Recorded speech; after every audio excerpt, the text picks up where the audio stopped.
पूरी शुरुआत हुई इन दोनों के मिलने की, उसके बाद जिस तरह से प्रेम कहानी का भी इसमें जिक्र आ रहा है, ये सब कुछ शुरू हुआ मुंबई से।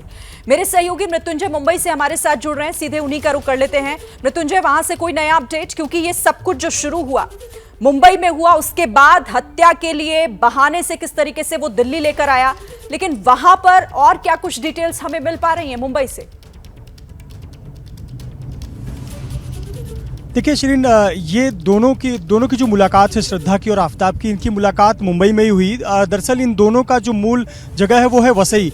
वसई में सेंट फ्रांसिस स्कूल में ही आफ्ताब पढ़ा करता था और उसी इलाके में वसई में मानिकपुर पुलिस स्टेशन आता है। उसी पुलिस स्टेशन के अंतर्गत ये जो लड़की है श्रद्धा, उसका परिवार रहता था। तो जो प्राथमिक जानकारी आ रही है कि ये लोग उसी एक ही इलाके के हैं, वहाँ से इनका परिचय जान पहचान हुआ। लेकिन पिछले कुछ वर्षों में यानी 2018 के बाद जब ये मलाड के माइंड स्पेस में, जहाँ बहुत सारा कॉल सेंटर है, कॉल सेंटर हब है, वहाँ पर काम करने के लिए श्रद्धा आती थी। वहाँ इनकी जान पहचान ज़्यादा बड़ी, दोस्ती प्यार में तब्दील हुई और वहाँ से इन्होंने तय किया कि आगे एक साथ समय बिताएंगे, एक साथ लिव इन रिलेशन में रहेंगे, ऐसी जानकारी आ रही है। और लिव इन रिलेशन के फैसले के खिलाफ परिवार था और जानकारी के मुताबिक मुंबई में मलाड इलाके में वो एक रेंट का घर लेकर लिव इन रिलेशन में कुछ समय तक रहे। उसके बाद यहाँ से मुंबई से वो दिल्ली चले गए और जब यहाँ से वो दिल्ली चले गए तब परिवार के लोगों ने मानिकपुर पुलिस स्टेशन में शिकायत दर्ज कराई, लड़की की गुमशुदगी की शिकायत दर्ज कराई और कहा कि पहले तो वो संपर्क में भी थी, उसके मैसेजेस आते थे या हम उसे सोशल मीडिया पर देख पाते थे, लेकिन अब इसका कोई खोज खबर नहीं है। यहाँ की पुलिस ने, मानिकपुर पुलिस स्टेशन ने इसका संज्ञान लिया, उस कंप्लेंट को लिया, शिकायत दर्ज किया और केस को दिल्ली ट्रांसफर कर दिया, क्योंकि आगे की जांच में मामला निकल कर आया कि ये दोनों अब दिल्ली में रह रहे हैं। दिल्ली की पुलिस की जांच में अब ये चौंकाने वाला खुलासा सामने आया। तो हम जो पीड़ित परिवार है, श्रद्धा का परिवार है, वो वसई इलाके में रहता है, ऐसी जानकारी है। हम उसी दिशा में जा रहे हैं, उनके परिवार से बात करने की कोशिश करेंगे, उनका पक्ष जानने की कोशिश करेंगे। साथ ही साथ मानिकपुर पुलिस स्टेशन में ये पहली बार शिकायत आधिकारिक तौर पर सामने आई थी। जब इसकी शिकायत दर्ज कराई थी तो पुलिस का इस पर क्या कहना है, क्या वो आगे की पहलुओं की जांच यहाँ करेगी? चूंकि दिल्ली पुलिस लव जिहाद के मामले को नकार नहीं रही है, सभी पहलुओं की जांच करेगी। तो निश्चित तौर पर जब ये जांच होगी तो पालघर पुलिस का, यानी जो वसई पुलिस है, मानिकपुर पुलिस, उसका भी एंगल आएगा जांच का। तो हम निश्चित तौर पर उनका पक्ष जानने की कोशिश करेंगे। पर बेहद दिल दहला देने वाली घटना है और कहीं ना कहीं इसकी शुरुआत तो मुंबई में, दोनों एक ही इलाके से वसई में रहते थे, वहां से शुरुआत हुई थी। जी बिल्कुल, और इन सवालों को खंगालने की कोशिश अभी भी पुलिस कर रही है, क्योंकि पुलिस इस पूरे मामले में आखिर क्या ऐसी वजह रही कि इतना जघन्य अपराध कर दिया, और आफ्ताब किस तरह से उसने श्रद्धा के साथ जो कुछ भी किया, इस पूरे मामले को लेकर मेरे सहयोगी वरुण जैन ने पुलिस अधिकारियों से भी बातचीत की है। उनका क्या कहना है वो भी सुन लेते हैं। एडिशनल डीसीपी साउथ अंकित चौहान साहब इस वक्त हमारे साथ मौजूद हैं। सर, बहुत सनसनीखेज मामला आपकी डिस्ट्रिक्ट से आया, एक लड़की के लाश के 35 टुकड़े करके महरौली के जंगल में फेंके। घटना क्या है, कैसे आपकी जानकारी में आई, कैसे परिवार ने संपर्क किया? एक लड़का लड़की जो मुंबई से आए यहाँ पे, मई के महीने में आके यहाँ पे रुके एज लिव इन पार्टनर्स। उनका झगड़ा हुआ कहीं जाकर, तो लड़के ने लड़की की हत्या कर दी। इसमें फिर हत्या के बाद उसने उस क्राइम को छुपाने के लिए लड़की की बॉडी डिस्पोज ऑफ करी, मल्टीपल पार्ट्स में बना के, और मल्टीपल लोकेशंस पे डिस्पोज ऑफ करी। कई दिन लग गए थे, कितने दिन लगे डिस्पोज ऑफ करने में, और इतने दिन तक छुपा कर कैसे रखा बॉडी को, क्योंकि स्मेल आने लगती है? कुछ महीनों तक का काम है ये। इसने एक फ्रिज में स्टोर किया बॉडी पार्ट्स को ताकि स्मेल ना आए, मास्क करने के लिए उसको पॉलीथिन के अंदर रैप करके, ताकि स्मेल कहीं आसपास ना आ जाए। धूप बत्ती का भी यूज़ किया गया था इसके अंदर। कैसे ठिकाने लगाता था, क्या पर्टिकुलर टाइमिंग थी, और कहाँ ले जाकर इस बॉडी पार्ट्स को फेंक रहा था? जनरली ये लेट नाइट निकलता था अपने घर से और बॉडी पार्ट्स को अलग अलग आइसोलेटेड स्पेसेस पे जाकर और थ्रो कर देता था। सर, मोटिव, किसी हत्याकांड के पीछे मोटिव होता है। एक दूसरे से को चाहते थे, मुंबई से स्पेशली दिल्ली आकर इसलिए ठहरे थे। मोटिव क्या है हत्या के पीछे?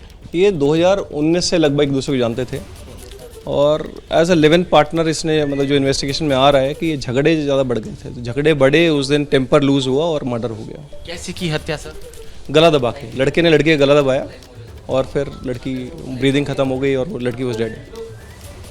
सर, फिर परिवार, मामला आपकी नॉलेज में कैसे आया? क्या मुंबई पुलिस ने आपसे कांटेक्ट किया, क्योंकि वहाँ पर भी मिसिंग कंप्लेंट लड़की की दर्ज थी? तो जब परिवार यहाँ पर मुंबई पुलिस हमारे पास मिसिंग कंप्लेंट लेके आई कि उनके यहाँ पे कोई लड़की की मिसिंग कंप्लेंट आई है, तो जब मुंबई पुलिस हमारे पास आई तो हमने लीगल एक्शन इनिशिएट कर दिया इसके अंदर। तो कैसे जीरो इन किया, आपको कैसे पता चला लड़की की हत्या हो गई है? जो स्केची से जो डिटेल्स हमारे पास थी, हमने फिर उससे लड़के को ट्रेस किया अपना एफर्ट्स करके फील्ड से, और फिर जब लड़के से पूछताछ करी स्टार्टिंग में लड़के ने ये बताया कि मेरा और लड़की का झगड़ा हुआ था और लड़की कई महीनों पहले छोड़ के चली गई है। बट जब सस्टेन्ड इंटरोगेशन की क्वेश्चंस पूछे गए तब लड़के ने बताया कि उसने लड़की का मर्डर कर दिया। सर क्या आपको लग रहा है कि मोटिव एकदम क्लियर है या अभी भी अलग अलग एंगल्स पे जांच चल रही है? कई लव जिहाद का कोई मामला कि बड़ी कॉन्स्पिरेसी से आप दिल्ली लेकर आए हो, क्या आप इन सब एंगल को रूल आउट करते हैं या अभी जांच चल रही है? अभी सब अंडर इन्वेस्टिगेशन है सब। आपको लगता है कि कुछ लव जिहाद जैसी चीज़ भी हो सकती है? नहीं, अभी तो कोई ऐसा निकल के नहीं है, बट इन्वेस्टिगेशन का पार्ट है सारा, देखते हैं आगे क्या निकलता है। सर एक चीज़ और कि मुंबई में आखिर ऐसा क्या हुआ था कि इनको दिल्ली आकर रहना पड़ा? कब से एक दूसरे को जानते थे, चाहते थे, क्या शादी करना चाहते थे, कुछ बताया? ये वहाँ पर इनके घर वाले अग्री नहीं कर रहे थे, शायद इनसे घर वाले दोनों खुश नहीं थे, तो इन्होंने सोचा कि मुंबई से दिल्ली आ जाए, तो दिल्ली में आके इन्होंने जॉब वॉब स्टार्ट कर दी और यहाँ पे रहना स्टार्ट कर दिया।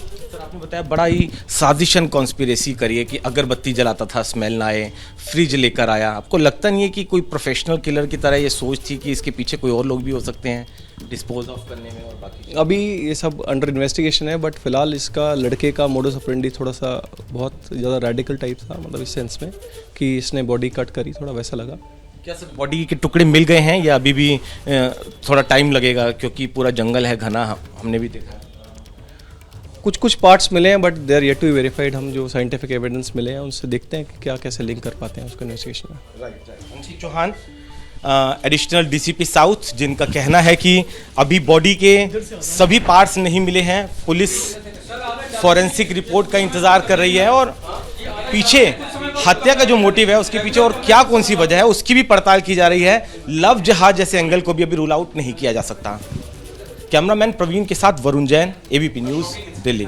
जैसे ही घड़ी का काटा दोपहर 2:30 पे आए, बबीता जी का दिल सास बहू साजिश के लिए मचल जाए। और ये है इनकी बहू, पूरे दिन ऑफिस की टेंशन हो जाए गॉन जब ये करें अपना फेवरेट शो फ्री टाइम पे ऑन। इनकी तरह आप भी देखें अपना फेवरेट शो अपने टाइम पर और डाउनलोड कीजिए एबीपी लाइव ऐप अपने स्मार्ट टीवी पर।